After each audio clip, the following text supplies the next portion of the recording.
Hi, everybody. It's Sam, NFTstatistics with your Proof Daily NFT Countdown. Got the haircut. Probably didn't look long, but in the back, you can't tell, it was pretty long. So I got a cut. But let's talk about NFTs. A few things to talk about today. Going to talk about this Proof Pace partnership. Going to talk about Creepz. Made a move that I thought was pretty interesting. And then also a 10K PFP project going on to Bitcoin. Let's get started with a quick market overview. Volumes right in our normal range. Market share still entirely in Blur's camp. Nothing new in either of those. Now, one thing I thought was pretty interesting to dig into is I get my floor prices from OpenSea. And it started to occur to me that maybe those prices aren't the best place to be looking with Blur's market share so strong right now. I wanted to look at where are the floors across big projects on Blur versus OpenSea. This chart doesn't tell you too much. They all look very, very close. But if you actually look what's going on right now, the OpenSea floor prices are all anywhere from flat with Blur to 3 to 3.5% higher. So you are seeing all this incentivization on Blur is leading to tighter bid-ask spreads.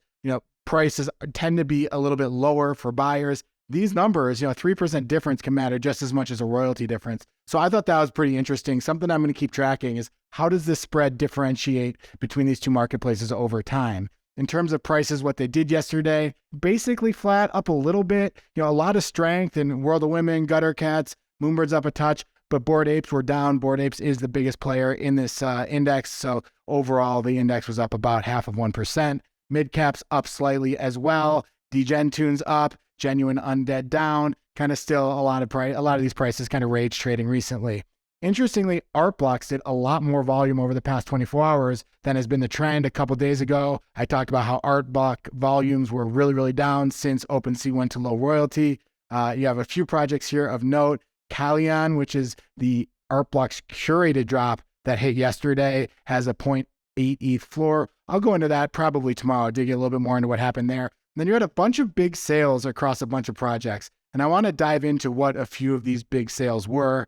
These are a bunch of them. One is that a ringer sold for 70 ETH.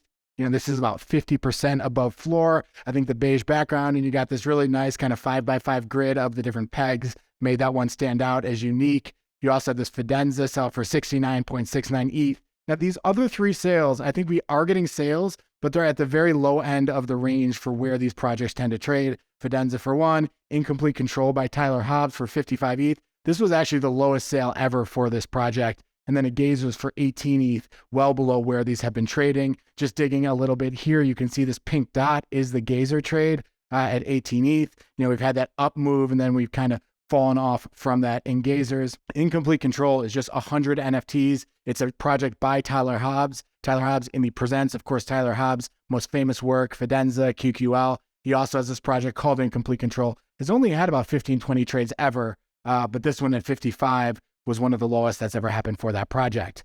One bright spot in the market was Captains continues to rally, starting to push that 6 ETH floor for Captains. Why is it? They dropped this picture, Memeland, on their timeline. They basically dropped what looks like a serum. Who knows what it means? They say, no, it's not pee. Memeland always saying weird things. That's how they roll. But again, people are now wondering, speculating, what is this? As I always say, anticipation is the oxygen of NFTs. Here you got something coming. That's not the time that people tend to want to sell. That's when NFTs tend to rally, and you saw that in Captains. Second story, Pace and Proof do a partnership. Of course, as you know, I work for Proof. Eli Schneidman on our team, really kind of the art guy behind Grails, put this together. This is a partnership between Proof and Pace Gallery, one of the absolute top galleries in the world, in New York and all the big cities. Basically said that Proof is going to be launching an NFT with Pace called Archive of Feelings. It's the first, big release for an artist named Mika Tajima.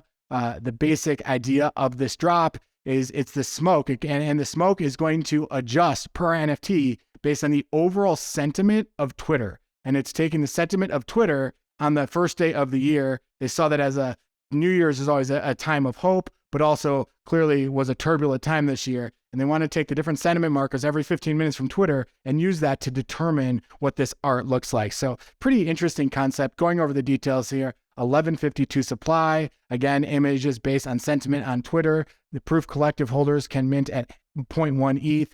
Moonbirds and Pace holders will be next. And this will act as a ticket to events and collaborations between Proof and Pace in the future at galleries or whatever they do. And this is just a broad goal that Eli told me of Proof working with more institutions, getting more involved with museums, with galleries, and trying to get more a foothold in that market as well. So cool to see. I think it's an exciting project. Mika, the artist, did drop a grail. And that grail you can see here has a 4.5 ETH floor. Obviously, do a little detective work. It's only traded 3 ETH of volume total. So floors, when you have only 18 in the market, don't mean a whole lot, but still a pretty nice piece here and cool to see that. Third story, and this maybe didn't capture your radar screen, but to me it's a really interesting one, was a project called Creepz is transferring their contract. They're basically telling everybody the NFT you hold, that's not the good one. We're going to give you a new one. You can come to this website and swap your old one for a new one. And just a little bit of background on the project, kind of like a lizardy, monstery PFP cartoon project, really kind of trying to get entrenched in the gaming market. So this is much more of a gaming play. And here's the floor price of the project. Basically going back to May, it's been in this 1 to 2 ETH range. So done pretty well for the bear market. In the beginning, had some massive sales. Floor got up to 6, 7. But ever since it's settled, we've seen it hold pretty strong in this 1 to 2 ETH range. Here was their tweet. They said they're upgrading their collection to allow to scale alongside ecosystem ambitions. I'll explain to you why they did this. I spoke with the founder, but also I think it's pretty clear. Here are a few things they say. One is that if you own one of the Creepz, you got to go to another website where you can swap that. You get rid of the old one and you get the new one. They say that people are required to do it. Obviously, you can't this is decentralization. You can't tell people what to do with the NFTs in their wallet. So not everybody's going to do it. But what they're saying is you should do it. And there will be a lot more utility, a lot more things you can do with this new one, things that will be better with this new NFT. They're working with OpenSea and Blur to get bids on the old ones canceled and make it so the entire marketplace is on board with this.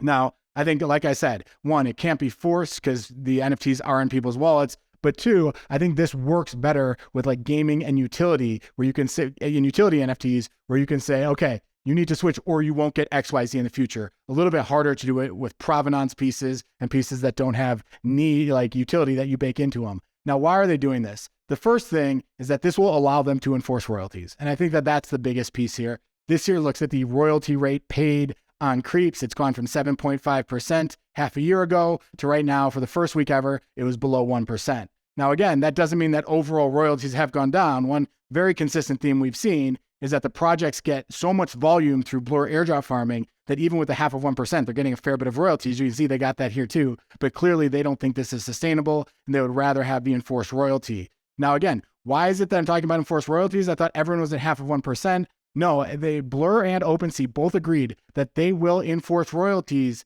on projects that can change their contract and block non-royalty enforcing exchanges. If you look at the top royalty earners, the top 4 there, are Yuga Assets and Izuki, the most high volume, where they're 0.5%. But those red lines there aren't as high volume projects, although Sewerpass is, but these are ones that have been able to enforce royalties and keep their royalties high because they're adjustable contracts. So Ghost Boy Captains, Kid Called Beast, Sewerpass. Now, this isn't that impressive of a chart, but when you look at this is what were the actual royalties paid in. You can see that for these projects that can enforce, they've been well above the 0.5%. Creepz is saying, we want to be one of those projects that can enforce. Okay. A couple other things they say, this enables cross-chain. It's going to enable more complex staking mechanisms. You're going to be able to do burns and upgrades of your NFTs that you couldn't do before. They want to make it so traits are more mappable on NFTs. All of these things are only possible with the newer contract versus when they launched. This is a quote from the founder. Basically said, we need to keep evolving and reacting with the meta, the market, and our commercial needs as a company of 30 people plus, investing millions into growth. We just have to adjust our business model to that. And they thought that this contract transfer was necessary for that to happen. Fourth story, MegaPunks. What is MegaPunks? This is a 10K original PFP project that is going on to Bitcoin ordinals. And they say it's the first because they're saying that Bitcoin Punks is just a clone. This is facts. Bitcoin Punks is a clone, and this is original art, may have been kind of borrowed some attributes or looks from other projects, but certainly not a clone, and interesting in that sense. And this is all going to be going on to Bitcoin. This launched yesterday. Here is a picture, kind of a nod to Punks. When you look at Punks, they actually have the 100 by 100 grid to get all 10,000. This is what the unminted picture looks like for MegaPunks. A very successful mint. I think it minted around 0.05 ETH, not sure the exact number. Immediately out of the gate started trading at 0.1 ETH. And this chart looks at all the trades. You can see right now we're at 0.2 ETH, slightly higher. So very successful mint yesterday, more than 8,000 trades in this NFT. Now, one of the things they said is you're starting with an ETH NFT.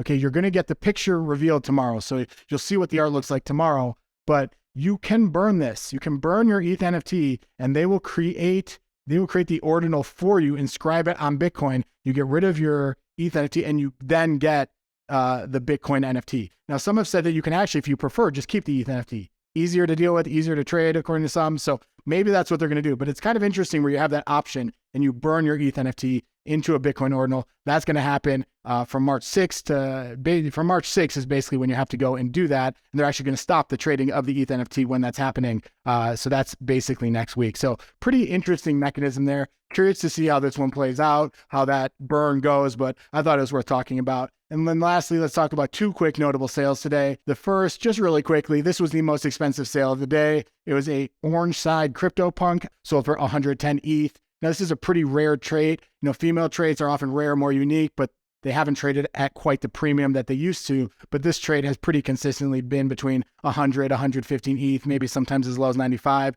So this is a really clean one, kind of right up the middle. So not too surprising, but still nice to see a big sale there. Second sale I want to talk about is this piece called Fragmental by Michael Kutsche, I think is how you pronounce it, German name, for 10.9 ETH. It actually wasn't 10.9 ETH. It was the equivalent in Hong Kong dollars. This was, so I guess here it is, 139.7 thousand Hong Kong dollars traded on Sotheby's yesterday. Same auction as what we saw for the Terrell Jones piece. Wanted to talk about it today. A 70% premium to the estimated price. Congrats to him. Looking at the artist's prior sales, he's had sales at 8, 13.2, 8.5, 10 ETH. So this isn't an all-time high, but it's very close to it. Very cool. Did a little bit of digging about this artist, Michael Kutsche. Really does really cool work here. He's German. He's done the character design for a lot of cool movies. Lion King, Alice in Wonderland, Jungle Book.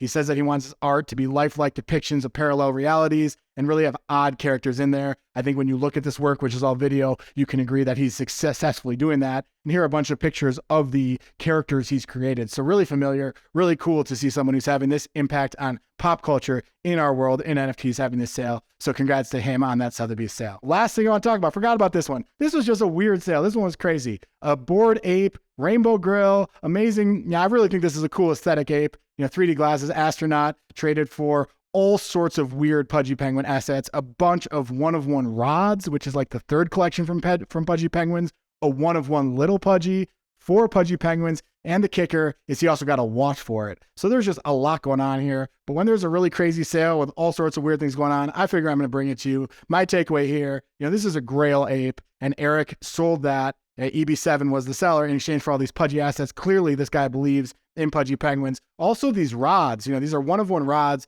For some reason, those are valued pretty high. I had to look at their pages, you know, already have 13 ETH offers, but I guess that the actual value is probably closer to 20, 30. So interesting trade. Have a look at it. Tell us what you think. I'm not sure. But that's all for me today. Hope you enjoyed the show. If you do like it below. If you want to get this every day, subscribe to our channel and tell your friends about it. Go to Discord. Say, hey, there's a show that tells you everything that's going on in NFTs in 10 to 15 minutes every single day. Check out the Twitter. We always appreciate that. Helps us grow. We'll be back tomorrow and every weekday. Have a great day.